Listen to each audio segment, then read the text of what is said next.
Nandito po tayo ngayon sa Batangas kung saan meron po tayong bagong video presentation.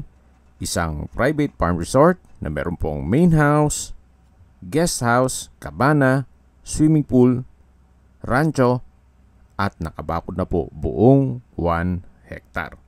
Ito po'y titulado, buhay po ang may-ari, kaya wala po kayong maging problema sa documentation o sa transfer ng title. May access na rin po dito ng tubig, kuryente at internet provider. Napakatahimik po ng lugar, sariwa ang hangin at sa klima naman po, banayad lang, hindi naman po ganun kainit at hindi naman ganun kalamig. Meron din pong free na ATV o all-terrain vehicle at kabayo. Ito po yung tinutukoy ko na guest house, bali 4 na kwarto po yan.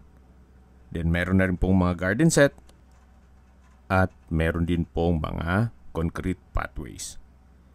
Mula po dito sa guest house, ito naman po yung main house na American design.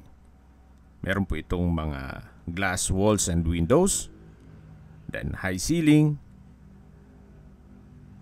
at dito naman po sa loob ay open concept lang po siya. Wala pong partitions.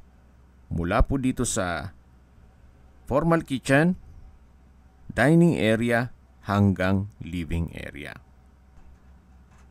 Fully furnished po ito, kaya lahat pong mga kagamitan o furnishings na makikita nyo ay kasama po yan. Dito po sa main house ay meron pong 4 na kwarto. Okay, sa presyo na po tayo. Binebenta po ito ni owner sa halagang 34 million pesos. Yan po'y negotiable pa at pwede po kayo mag-counter offer sa asking price ni owner.